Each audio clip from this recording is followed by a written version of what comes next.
Welcome to this extraordinary video. Today, we're going to tell you the story of a man who didn't fight battles, but trained the man who conquered the world. A man who never wore a crown, but shaped kings, emperors, scientists, and thinkers for the next 2,000 years. A man who didn't invent machines, but invented how we think about thinking. This is the life-changing, emotional, and inspiring story of Aristotle, the philosopher who taught Alexander the Great, and the mind that built the very foundation of logic, science, politics, ethics, biology, education, and leadership. If you are someone who feels like the world doesn't understand your ideas, wants to learn English by listening to real, powerful stories, dreams of changing the world not with weapons, but with words and wisdom, then this story is for you. This is not just a biography. This is a journey through pain, passion, power, and purpose. From a curious little boy in northern Greece to the man whose brain became the blueprint of modern civilization. And yes, this video is also great for your English. You will improve your listening skills, your vocabulary, your understanding of history, and most importantly, you'll learn how one person with nothing but questions in his mind changed the world forever. So sit back, focus, and listen with your heart, because now begins the story of the man who taught the world how to think. Part 1. The Curious Boy from Greece. How it all began. Let me take you back. Not 100 years, not 500, but over 2,400 years ago. In a small ancient town called Stagira in northern Greece, a baby was born in the year 384 BC. His name was Aristotle. His father's name was Nicomachus, a doctor. But not just any doctor. He was the personal physician to the king of Macedonia. That meant Aristotle grew up around people of power, medicine, and deep knowledge. He saw how his father used observation, diagnosis, and logic to understand the human body. This made a deep impression on young Aristotle. He didn't play with toys like most kids. He played with questions. He didn't care about games. He cared about how things worked. Even as a small child, he would stare at animals, leaves, clouds, wondering, why does a bird fly? Why does the sun rise? What makes us happy? What is truth? These were not normal thoughts for a child. But Aristotle wasn't born normal. He was born to observe the world deeply, and he would spend his entire life doing just that. But everything changed when he was just a boy. Tragedy struck early. When Aristotle was still a young child, both his mother and father died. We don't know the exact reason, but we do know this. He became an orphan before he could even understand what death meant. That pain of being left alone so early never left him. But instead of becoming bitter, he became obsessed with life. He didn't ask, why me? He asked, what is life? What is death? Why are we here? His relatives took care of him, and eventually he was sent to Athens, the most famous city of learning in the ancient world. And that's where his real journey began. When he was just 17 years old, Aristotle walked into a place that would change his life forever. Plato's Academy. The first real university in history. And at the center of this academy was a man who was already a legend. Plato, the greatest philosopher of his time, and the student of Socrates.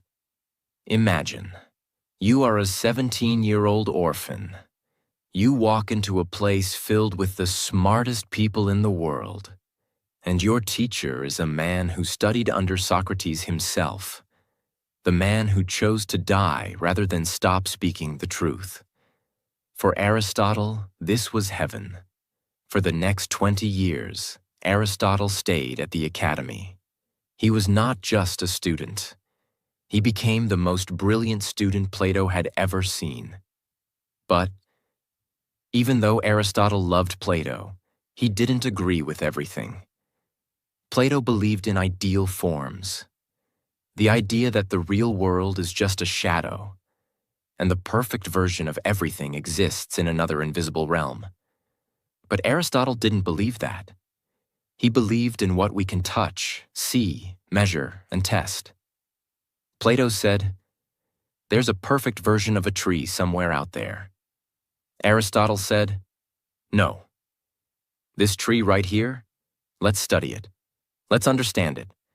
He started writing about everything: animals, politics, human behavior, the stars, happiness, the soul. He wasn't trying to win arguments. He was trying to understand everything that exists. He asked millions of questions and wrote thousands of pages, all by hand, with no internet, no electricity, no tools except his brain and a scroll. He was becoming more than just a student. He was becoming a force of knowledge. But then, something unexpected happened. When Plato died, everyone thought Aristotle would take over the academy. But he didn't. Why? Because some believed he was too different. His ideas were too scientific, too rebellious, too challenging to Plato's teachings. And so, even after 20 years of loyalty, dedication, and brilliance, Aristotle was not chosen. It broke his heart. He had lost his second home. So once again, like when he lost his parents, Aristotle had to walk away from something he loved. But this time, he didn't fall into darkness. He began a journey that would take him across the world, and eventually into the life of a boy who would become the most powerful man in history.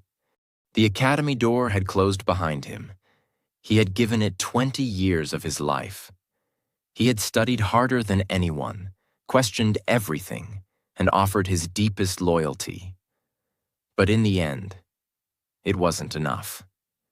When Plato died, the school needed a new leader, and they didn't choose Aristotle. Why? Because he didn't fit the mold. He didn't blindly follow Plato's ideas. He thought differently. He asked new questions. He wanted more than ideal worlds. He wanted to touch the real one. And for that, he was quietly pushed out. Now, at the age of 37, Aristotle stood at a crossroads. He was homeless, no job, no city, no position. But his mind, it was burning with fire. Aristotle didn't complain. He didn't attack the academy or seek revenge. He simply turned toward the unknown. He believed, if the academy won't hear my voice, the world will. He left Athens behind and began to travel, from city to city, searching not for comfort, but for truth. He believed every place, every animal, every plant, every person carried a lesson, and he would collect them all.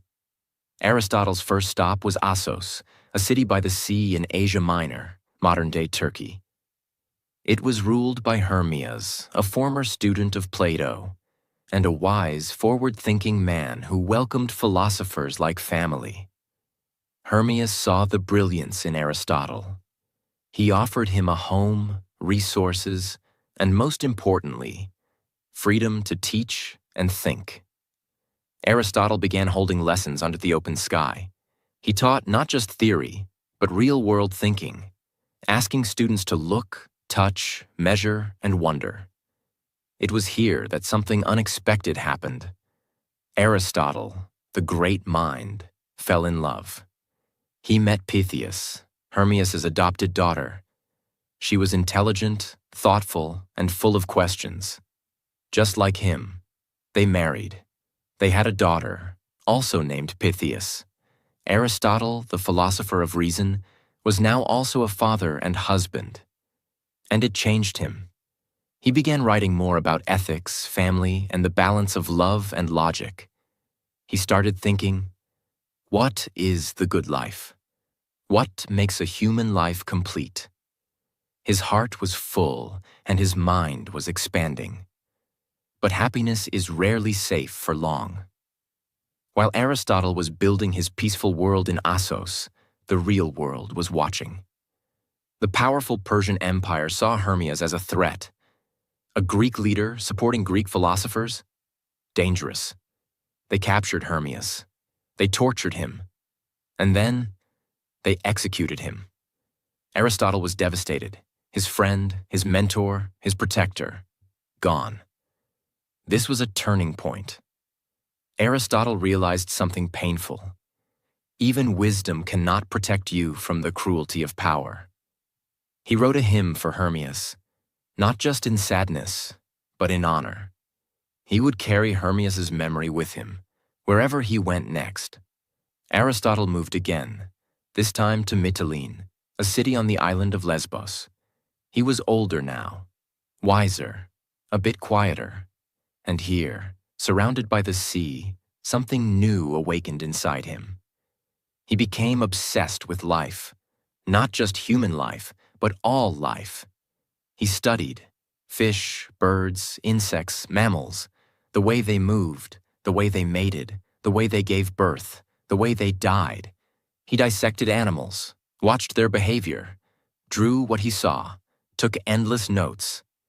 This was the birth of biology, not just ideas, but observation, comparison, classification.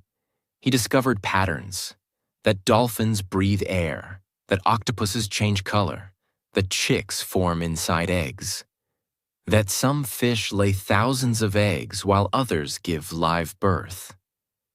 No one in history had ever studied nature this closely. While others were worshiping gods, Aristotle was worshiping reality.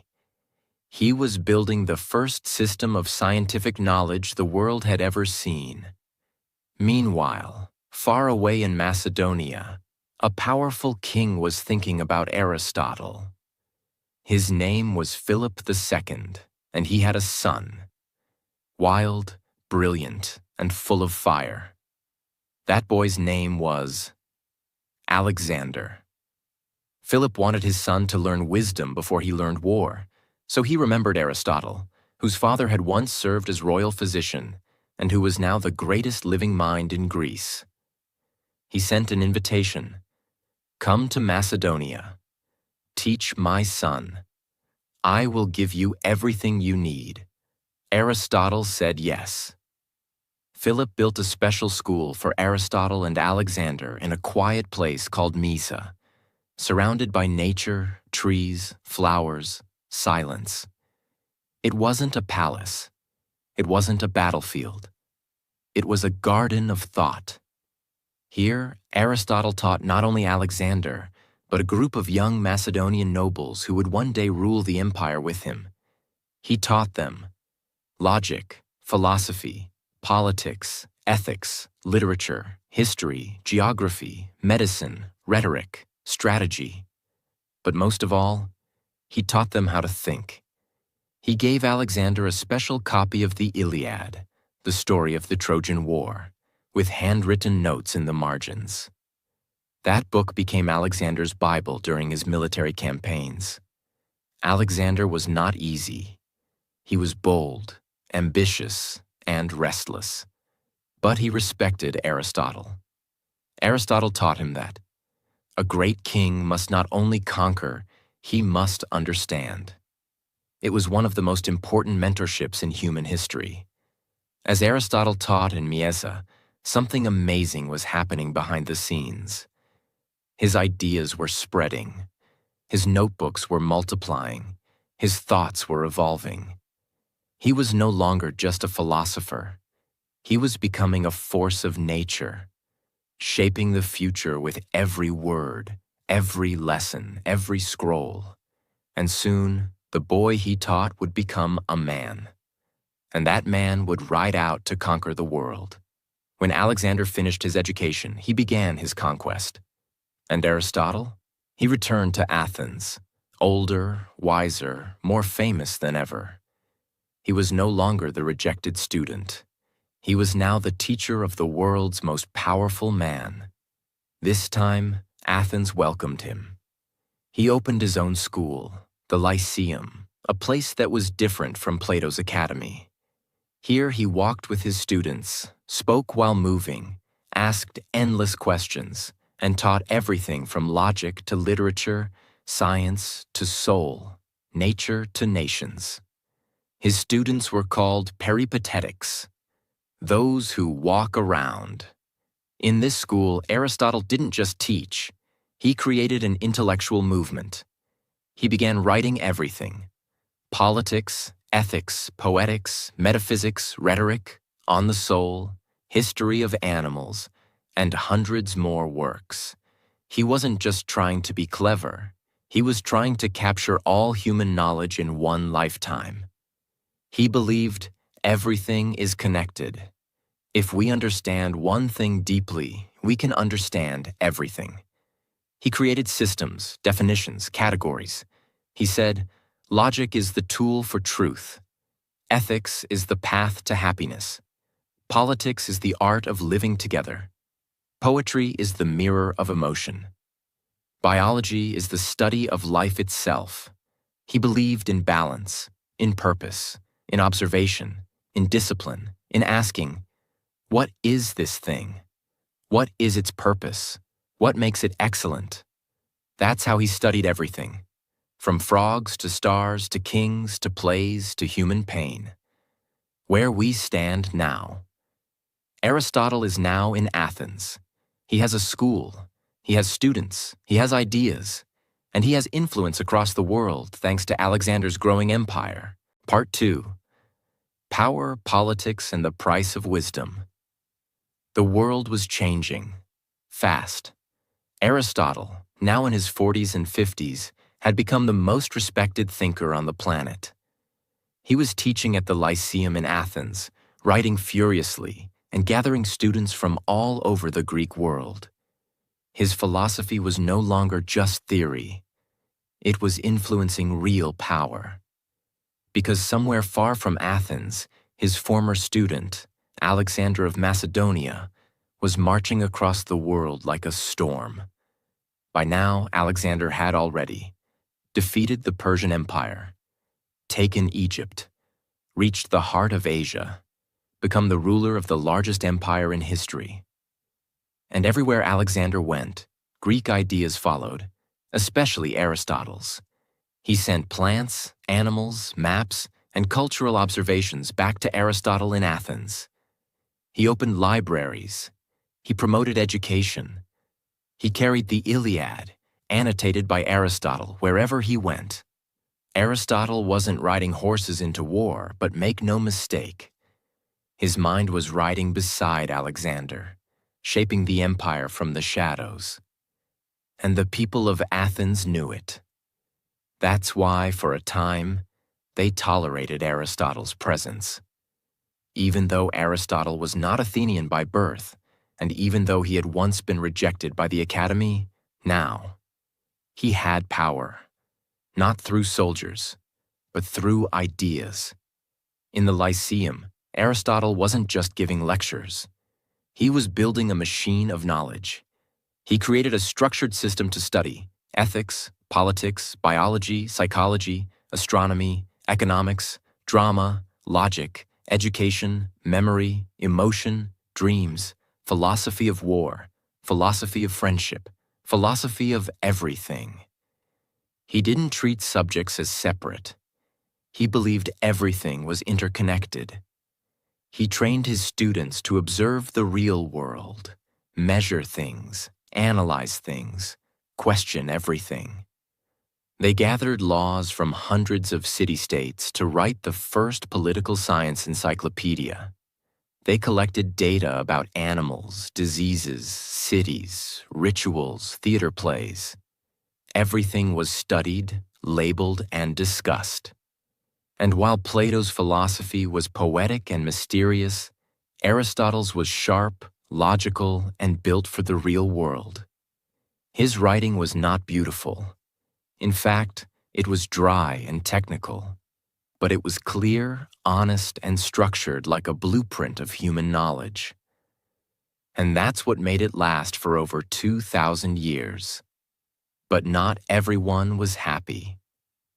Aristotle's power made enemies. Many Athenians never forgot that he wasn't born in Athens. They never forgot that his student, Alexander, was a Macedonian conqueror. To them, Aristotle wasn't a Greek hero. He was a symbol of outside influence. They didn't see a teacher. They saw a threat. And when Alexander began ruling more harshly, executing opponents, and declaring himself a god, Aristotle's name became dangerous to speak in public. People whispered, "Is Aristotle advising Alexander? Does he support tyranny? Is he loyal to Athens or to the empire?" None of this was true. Aristotle didn't want power. He wanted understanding. But public opinion is not logical. And slowly, the ground under Aristotle's feet began to crack. Then came the news that would change everything. In 323 BC, Alexander the Great died suddenly in Babylon. He was only 32 years old. The cause? Nobody knows for sure. Some say fever, some say poisoning, some say fate. But one thing was certain. The empire he built in 12 years began to collapse overnight. Chaos erupted. In Athens, the people celebrated Alexander's death. To them, it was the fall of a tyrant and a chance to take back their freedom. But they didn't just celebrate Alexander's death. They also went after his ideas, his allies, and his teacher.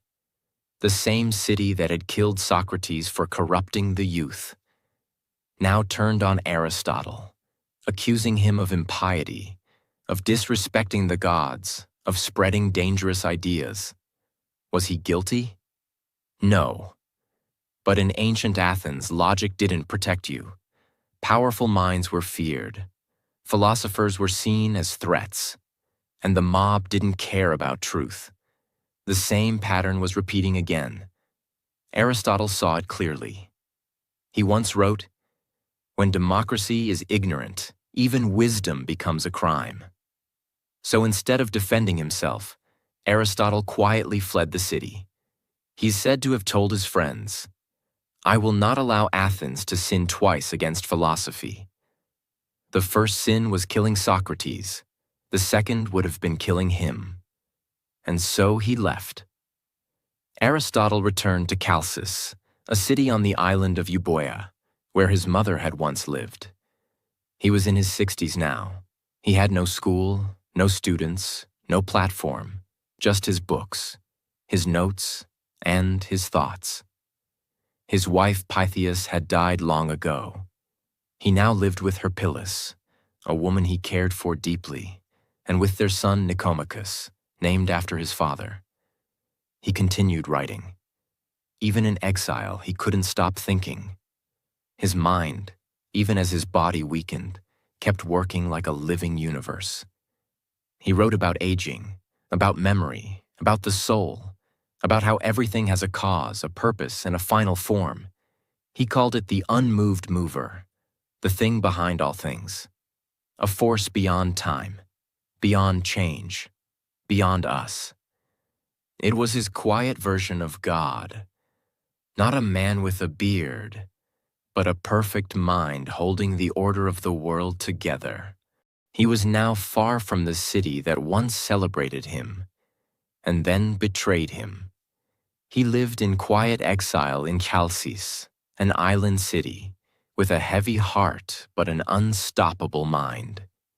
His name was no longer shouted in the streets of Athens. No more eager students gathered in the shaded paths of the Lyceum.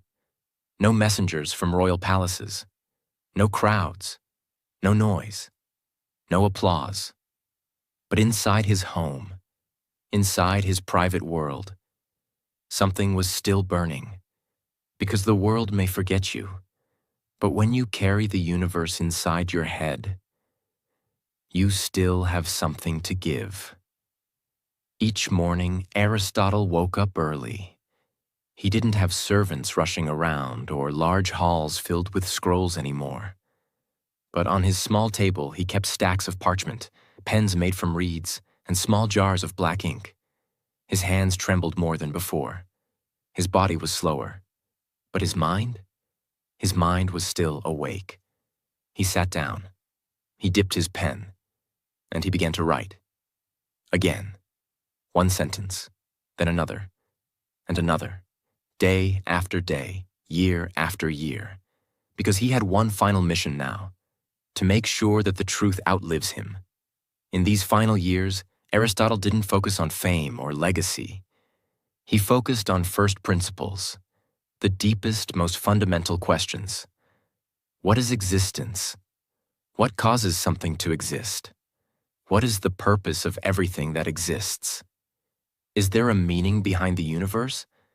What is the soul? What is the human being? This is where he wrote his most difficult and abstract work, Metaphysics. In it, he explored ideas that no one had ever dared to put into logical form before.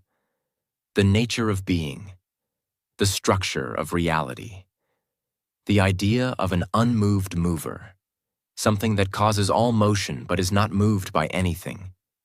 A divine intelligence that is pure thought, not like a god in temples, but something deeper, invisible, eternal. He wasn't trying to please anyone. He wasn't trying to be popular. He wasn't trying to impress kings or scholars. He was simply trying to explain the invisible architecture of the universe. And he did it. Alone. During these years in exile, Aristotle was not completely alone. He lived with Herpyllis, a woman who had been with him since his time in Athens, and their young son, Nicomachus. This boy was the last person who carried not only Aristotle's blood, but also his potential, his possibility, his hope. Aristotle loved his son deeply. He spoke gently to him, told him stories, shared his thoughts. The way a philosopher speaks to a student, but with the warmth of a father speaking to his own child. And so, when he began writing a new work about morality and the purpose of life, he titled it Nicomachean Ethics. Not because it was written for Nicomachus, not because it was about him, but because in that name, Aristotle placed his heart, a father trying to leave behind not gold or buildings, but wisdom. In this book, he explained what it means to live a good life, why pleasure is not the highest goal, why virtue matters, why real happiness comes from balance, character, and purpose. He wrote, "We are what we repeatedly do. Excellence, then, is not an act, but a habit." It became one of the most important books ever written about how to live. And it came from a man who was watching his own life slowly come to a close. The seasons passed. Winters became longer. Summers became shorter. Aristotle's legs grew weaker. His eyesight dimmed. He still tried to write, even when his fingers cramped. He still whispered questions to himself, still argued with ideas inside his own mind. But the man who had once taught kings, who had classified the animals of the earth, who had mapped the stars with nothing but logic, who had built schools, shaped science, and named philosophy itself, now walked slowly through his garden, or sat silently, watching the wind move the trees. And sometimes you could see tears in his eyes, not because he was afraid of death, but because he knew something very painful. Everything I've written could disappear. At that time, there were no printing presses, no digital libraries, no hard drives, no cloud storage. Every word he wrote was on fragile scrolls, made of thin, dry material, easily destroyed by fire, water, or time. He had written hundreds of works, some say over 200, but he knew, if just one generation fails to copy them, they could vanish from history. This fear haunted him. He didn't want statues. He didn't want temples in his name. He only wanted one thing: let the knowledge survive, even if I don't. When Aristotle knew the end was near, he wrote a will. It wasn't dramatic. It wasn't emotional. It was simple, logical, thoughtful. He asked that Herpyllis be treated with honor and given a home, that Nicomachus be educated well and taken care of, that his servants be freed and given dignity, that his body be buried beside Pythias, his first wife. No monuments, no grand ceremony, just a clean ending to a life of deep thought. He lived for truth, not attention, and that's how he wanted to leave. Aristotle died in 322 BC, 1 year after Alexander. He was around 62 years old, but after he died, most of his works were lost. His students tried to preserve them, but the political chaos of the time scattered his scrolls. For almost 200 years, his teachings were hidden, stored away in dusty basements, forgotten by the world. It wasn't until centuries later, in the Roman era and again in the Islamic Golden Age, that some of his works were rediscovered, translated, and brought back to life. If just a few accidents had happened differently, we might have never heard the name Aristotle at all. Some works were passed from teacher to student in secret. But most of the world? They forgot him. Within just a few decades, his name disappeared from the public voice. People no longer quoted Aristotle. His teachings were no longer taught in schools.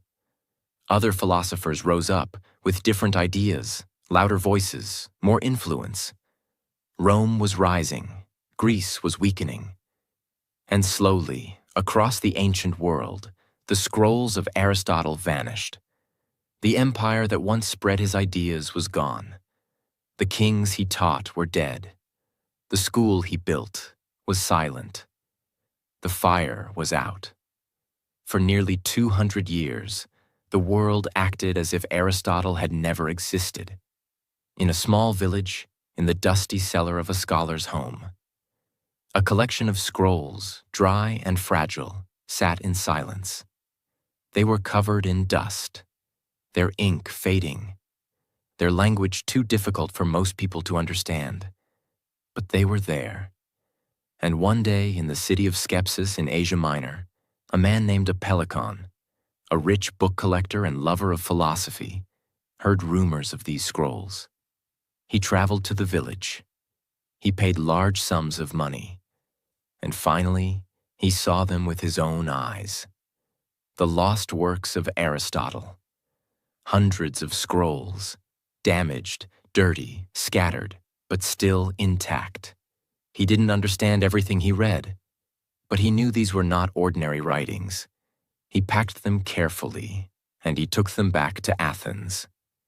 And once again, after nearly 200 years, Aristotle returned to his city. As the Roman Empire grew, it absorbed the culture of Greece. Roman leaders, soldiers, and scholars all respected Greek philosophy. But most of them followed Stoicism or Epicureanism, not Aristotle. Until one Roman general, Sulla, raided Athens and captured Apellicon's library. He took the scrolls of Aristotle back to Rome. There, a young and brilliant scholar named Andronicus of Rhodes discovered them. He didn't just read the scrolls. He organized them. He edited them. He sorted them into categories: logic, ethics, politics, science, metaphysics. He turned the mess into a system. He created what we now call the Organon, Aristotle's system of logic, the Nicomachean ethics, his ideas on how to live, the politics, how humans should live together, the poetics, how art and drama should reflect human truth. Metaphysics, the study of being, reality, and cause. De anima, the study of the soul, the history of animals, the birth of biology. These were not just books. These were the intellectual skeleton of human civilization, and they were almost lost forever. Hundreds of years later, in the heart of the Islamic world, something incredible happened.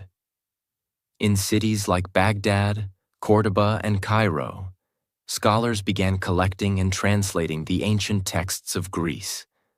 They didn't just translate them. They studied them deeply, debated them, and built new systems on top of them. Aristotle became the most respected name in Islamic philosophy. Thinkers like Avicenna, Ibn Sina, Averroes, Ibn Rushd, Al-Farabi. They all studied Aristotle. They called him the first teacher. His writings on logic, ethics, medicine, and astronomy were used in universities across the Islamic world. And it was through their translations that Aristotle eventually reached medieval Europe.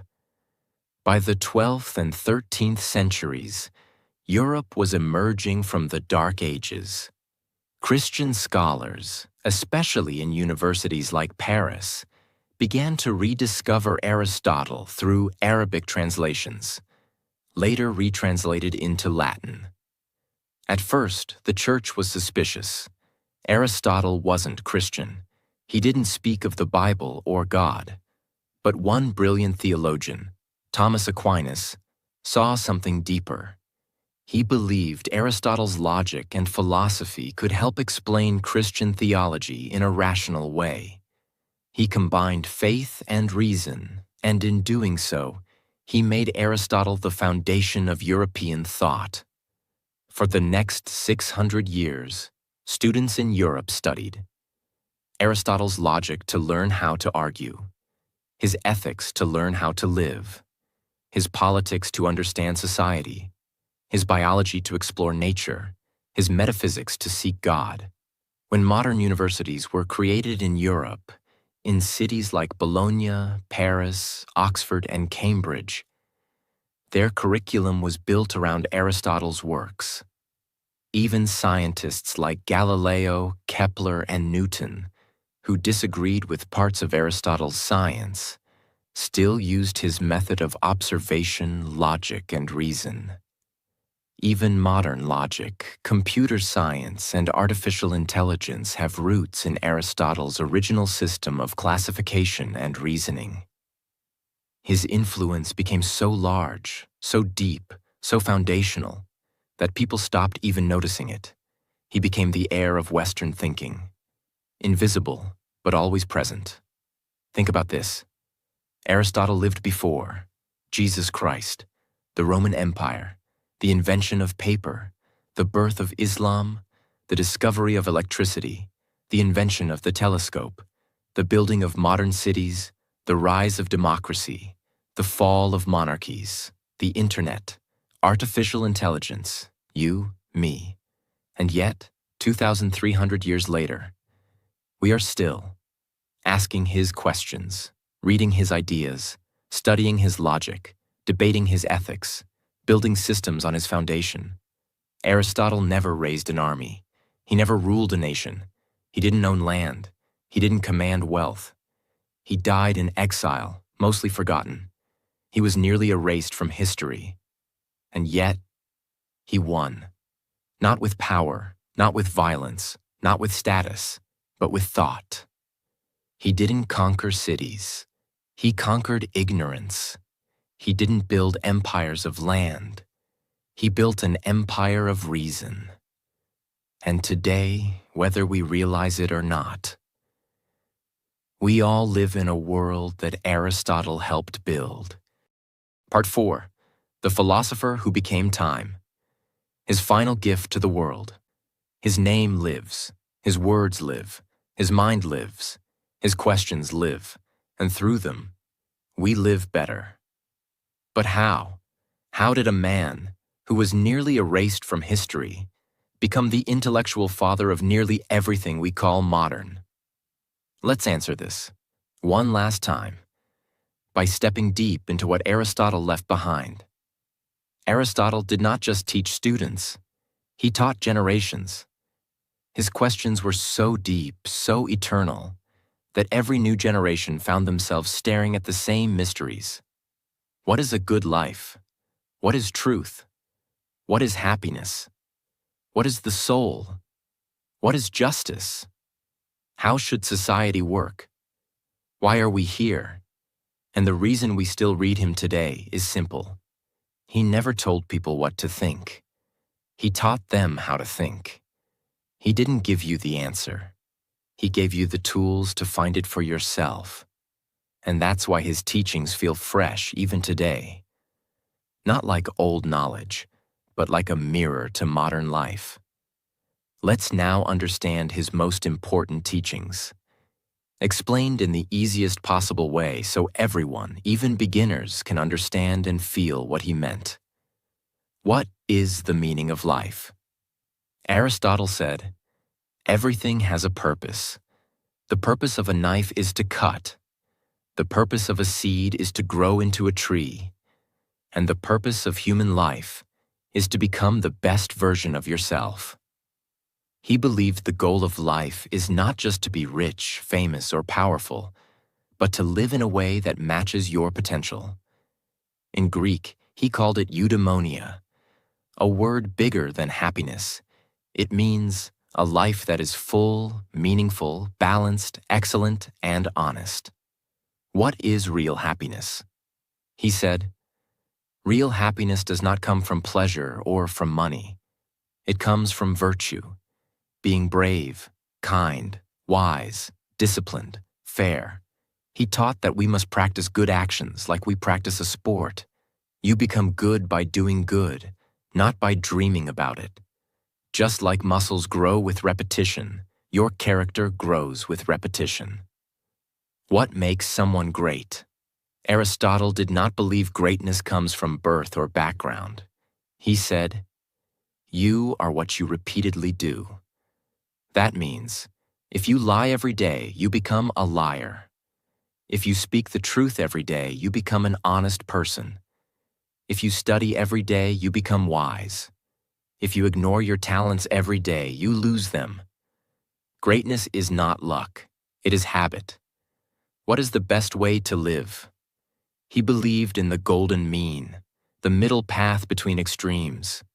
Not too much, not too little, not cowardly, not reckless, but courageous. Not lazy, not obsessed, but disciplined. Not silent, not rude, but honest. He believed that a good life is lived with balance. And that's what brings peace. What is the soul? He said, "The soul is not a ghost inside you. It is your form, your shape, your actions, your choices. It is what makes you, you." For Aristotle, the soul wasn't a floating spirit. It was your living potential. It was not what you feel. It was what you do with your life. If you live with virtue, your soul is strong.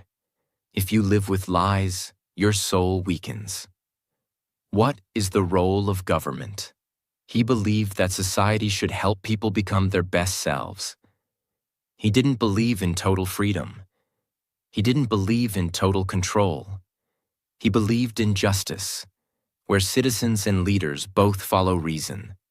For him, politics was not about power. It was about education, fairness, duty, and growth. What makes us human? Logic, language, memory, purpose. He said, "Humans are not just animals. We are the only ones who ask, what is right? What is wrong? What is my role in this world?" That's what made Aristotle special. He never stopped asking those questions, and he never stopped helping others ask them too.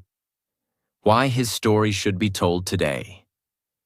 Loudly, proudly, endlessly, because we live in a world that is filled with noise, is addicted to attention, is obsessed with opinions, is always in a hurry, forgets the past, glorifies fame over wisdom. And in that world, Aristotle is a lighthouse. He reminds us that quiet thinking is powerful. Truth needs patience. Growth takes time. Knowledge matters. Discipline is freedom. Greatness is not in birth, but in action. He reminds us that even if the world forgets you, if your work is honest and your words are clear and your intent is pure, you will live forever in the minds of those who are still learning to think. This video, this story, this language is not just about a philosopher. It's about you. Because every sentence here helps you. Listen to real, beautiful English. Understand powerful ideas in simple words. Practice how to think and speak better. Build your fluency with real storytelling. Feel motivation while learning new vocabulary. Discover the power of speaking slowly, clearly, and deeply. Aristotle didn't speak English, but the best way to learn English is by listening to real stories about real people with real meaning. And if you understood this story today, congratulations, you are already growing. 2,300 years ago, a boy sat under the stars and wondered, why does the world exist? What is my purpose? How can I live well? And how can I help others do the same? His name was Aristotle. He never knew the internet, never imagined airplanes, never saw skyscrapers, microphones, satellites, or smartphones. He lived in a world of scrolls, sandals, sun, war, silence, exile. And yet, he shaped our entire way of thinking. His body turned to dust. But his mind became time-proof. This is not just the end of a story. It's the beginning of a mindset that says, ask more questions, think deeper, practice virtue, become better each day, learn something new every moment, live with reason, love, balance, and purpose. That is what Aristotle would want you to do. That is the real legacy of a man who was once nearly forgotten, but now teaches the whole world again, including you. Now it's your turn. Read, listen, learn, question, grow, speak, change, and one day, inspire. Thank you for watching this story. This video was not just made to teach you English. It was made to teach you how to think, how to grow, and how to become someone the world never forgets. And if this story touched you, if you learned something new today, if you felt something powerful in your heart, then do one thing right now. Subscribe to the channel, because we're just getting started.